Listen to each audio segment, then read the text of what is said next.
Bonjour à tous, j'espère que vous allez bien. Alors, je vous poste cette petite vidéo parce que c'est bien la saison Téléthon avec un T-O-N. Pour qui ces gros tons sont en 36-37 téléthon.fr.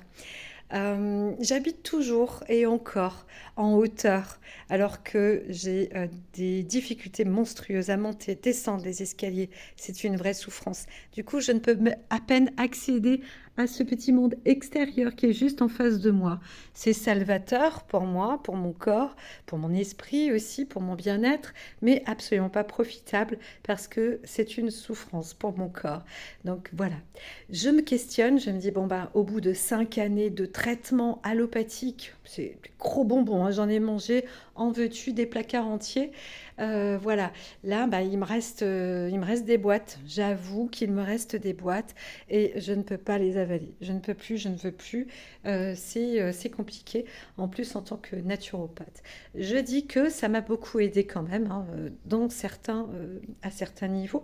C'est surtout au niveau de la cérébralité, c'est déjà important. Voilà, le système nerveux est toujours aux aguets, le système neuromusculaire, et puis principalement au niveau de la colonne vertébrale, des soucis. Puis à force, on va dire, quand j'atteindrai les 60 ans, dans 10 ans, que c'est la vieillesse, voilà, tout simplement, tout simplement. Donc on attend depuis que j'ai 40 ans, je ne sais pas ce qui se passe, et on s'en fout éperdument, il faut le croire, parce que quand je vois le Téléthon, ça ne me gêne pas. C'est juste que au profit de qui? Au profit de quel poisson? Au profit de quel malade? Et surtout, combien de malades obtiennent ce Téléthon? Quand j'entends que c'est même pour un petit rhume qu'on investit, ça veut dire sortez tous votre porte-monnaie parce que ça vous concerne tous. Et aujourd'hui, eh bien, j'avoue, hein, je suis dans l'émotion, dans la colère aussi, une colère un peu rentrée. Donc ça veut dire que je suis quand même assez calme.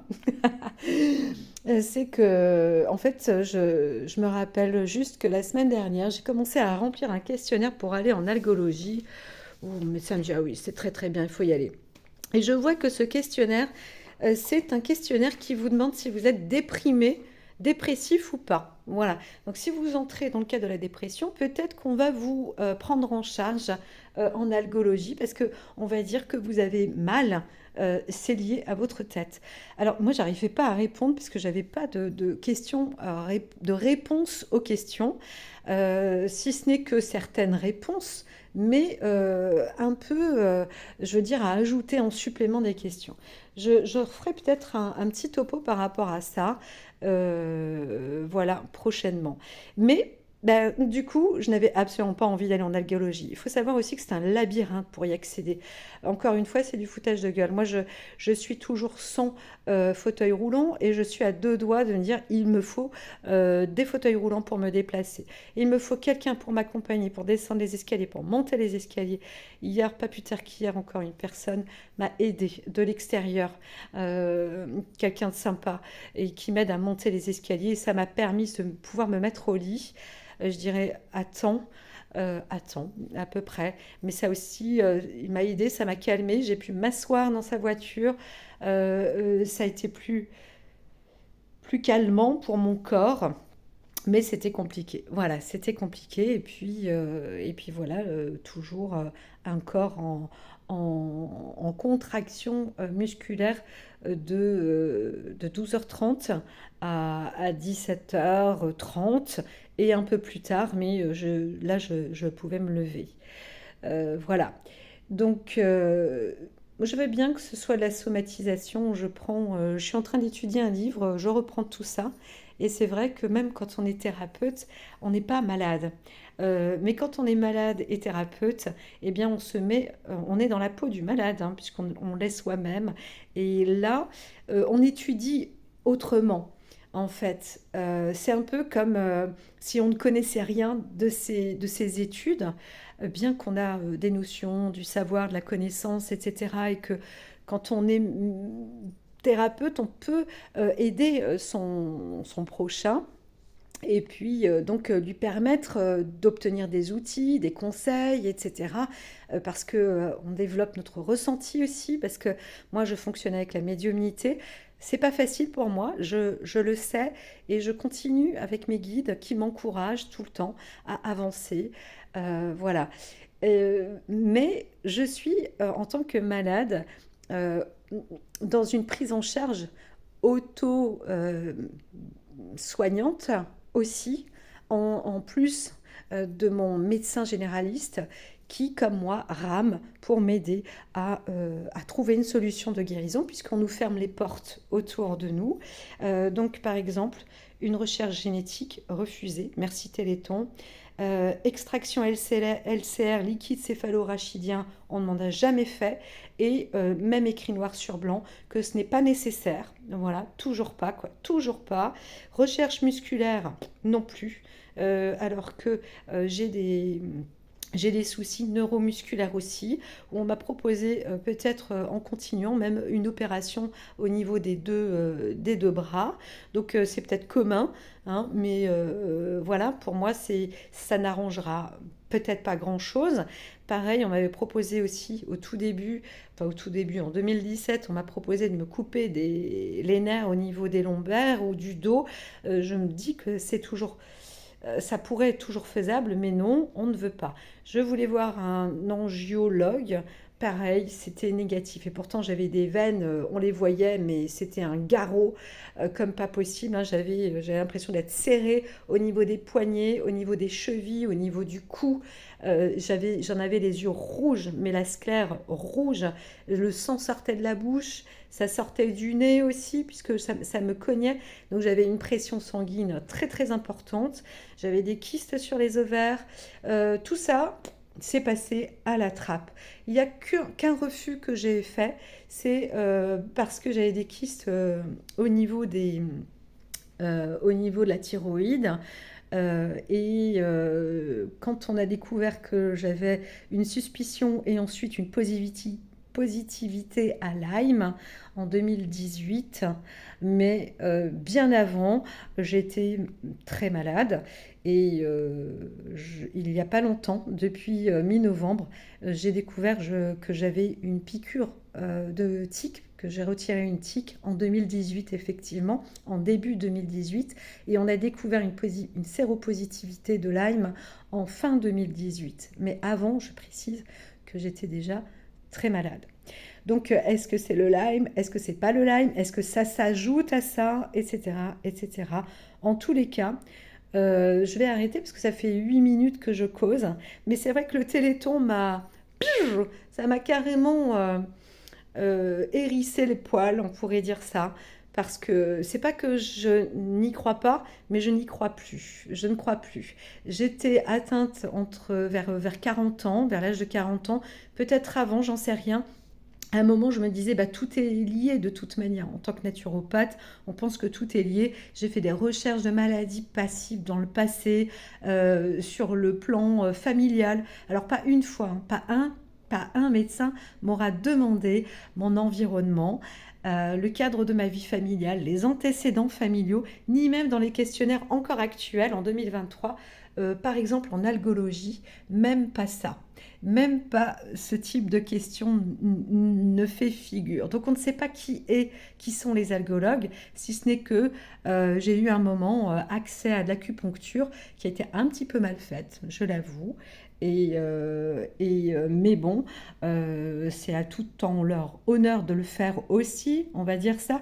Mais dans un sens, je me dis c'est l'hôpital qui se fout de la gueule à la charité parce que ils mettent des choses en place en disant bah, on utilise même les huiles essentielles, l'aromathérapie, etc., des PET scans, pareil, c'est pareil, je n'ai jamais eu accès à ça. Et on me fait des IRM où on dit qu'on ne voit rien. Un petit truc par-ci, un petit truc par-là. Mais c'est inutile de continuer d'avancer. Et je suis en invalidité. Il faut quand même le savoir. On a voulu me classer en 3. Catégorie 3, ça veut dire 100% incapable. Et quand je faisais pour parler, pour savoir ce que ça voulait dire, parce que j'ai été mais prise au dépourvu, moi, hein. J'ai été convoquée en direct. Je ne savais pas parce que je ne suis pas. À la base, j'ai pas vécu en tant que salarié, j'ai vécu en tant qu'entrepreneur.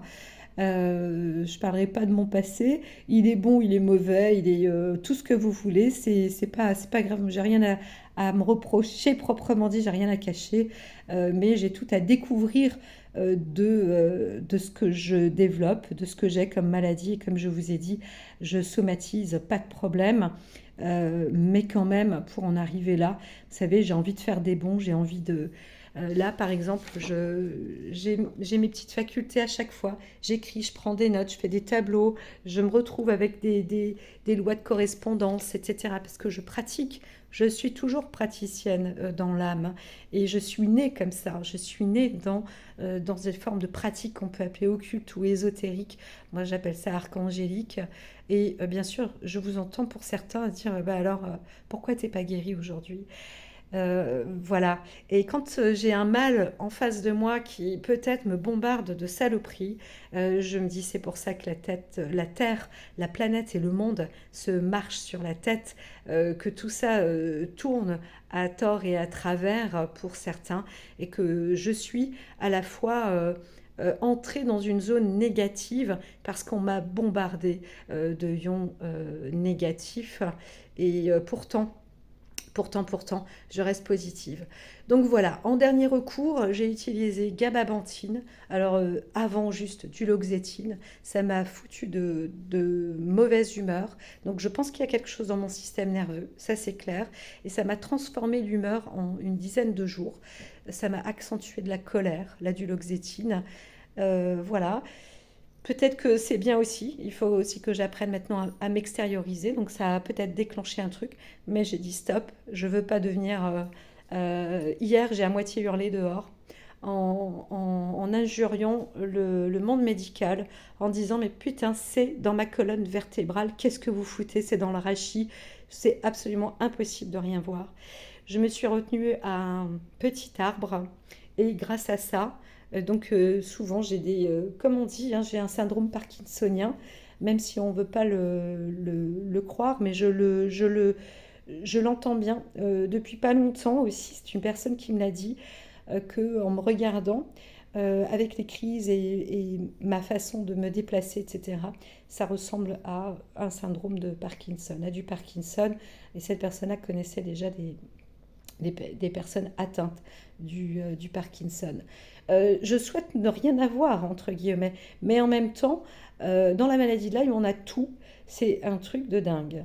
Donc si je me réfère à la maladie de Lyme, c'est ça. Si je me dis que j'ai pas le Lyme, il y a de quoi, hein, je vous assure, il y a de quoi devenir névrosé, de péter un câble, psychologiquement, psychiatriquement même, d'être complètement retourné. Et la gabapentine, ben, ça n'a fait qu'à rajouter des choses dans mon corps. En fait, je croyais que c'était plutôt bien parce qu'il y a eu un changement de symptômes, on pourrait dire ça, mais en fin de compte, c'était pas une amélioration, c'était plus des points, comme des points aussi qu'on appuie sur les muscles et notamment à l'extrémité des tendons et en mitraillette. Donc ça a provoqué des multicrampes de droite et de gauche, pas des crampes dans toute leur longueur. Et je dirais, entre les deux, mon cœur balance. C'est horrible en fait ce qui se passe. Et c'est pire parce que je ne peux pas me déplacer correctement. Et du coup, il y a des crises quand je me déplace. Les crises augmentent, c'est-à-dire tous les 2, tous les 3 jours. Là, je n'en peux plus. J'ai le cœur qui tire. Encore une fois, c'est dans les tendons, c'est pas les émotions. Mais croyez-moi qu'il y a de quoi être dans l'émotion et de péter un câble. Je suis ravie de pouvoir m'exprimer aujourd'hui. Et encore une fois, je répète en tout honneur, le maintien avec mon médecin, aujourd'hui, grâce à elle, je tiens quand même mieux debout et j'ai un esprit, je vois plus de bestioles qui flottent dans mes yeux, et dans le liquide céphalorachidien, à mon sens, c'est ça. C'est quand même une bonne chose. Ça veut dire que, et je le ressens bien, je le vois bien, que mon cerveau est beaucoup plus lumineux qu'avant. Mais c'est pas gagné dans le côté physique. Donc est-ce que c'est du herx? Est-ce que c'est des crises curatives? Est-ce que il y a tellement de questions? C'est un truc de dingue et ça mérite aussi du téléthon. Moi, je vous le dis.